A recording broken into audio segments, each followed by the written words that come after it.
আমেরিকার মৃত্যু হোক, ইসরায়েলেরও মৃত্যু হোক, নিহত কমান্ডারদের কফিন ছুঁয়ে এই স্লোগান দেন শোক সন্তপ্ত ইরানিরা। চোখের জল আর হৃদয়ে ক্ষত নিয়ে কালো কাপড়ে শনিবার সকাল থেকেই রাজধানী তেহরানের পথে নামে জনতার ঢল। জীবনের সব আয়োজন এখানে একসাথে।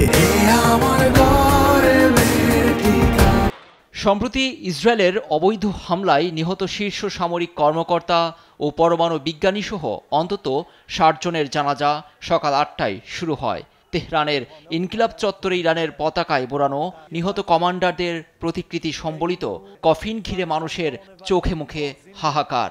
শোককে শক্তিতে পরিণত করে শত্রুকে দেন হুঁশিয়ারি।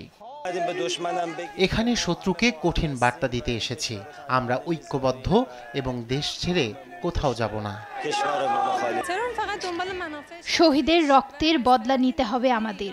ইরান ধ্বংস করতে চেয়েছিলেন ট্রাম্প। তার বর্তমান ক্ষমতা অঞ্চলটির জন্য বড় হুমকি। আমাদের ফাটল ধরাতে সে সব করতে পারে। যুদ্ধবিরতির পর এটিই ছিল নিহত শীর্ষ কমান্ডারদের প্রথম রাষ্ট্রীয় জানাজা। সরকারি কর্মীদের জন্য ছুটি ঘোষণা করা হয়েছে অফিস। ১২ দিনের যুদ্ধে নিহতদের মধ্যে আছেন জেনারেল মোহাম্মদ বাঘেরি সহ আরও অনেকেই। রাষ্ট্রীয় জানাজায় দেখা যায়নি ইরানের সর্বোচ্চ ধর্মীয় নেতা আয়াতুল্লাহ আলী খামেনিকে। যুদ্ধ শুরুর পর প্রকাশ্যে আসেননি তিনি। লুৎফর কবির, নিউজ ডেস্ক, দেশ টিভি।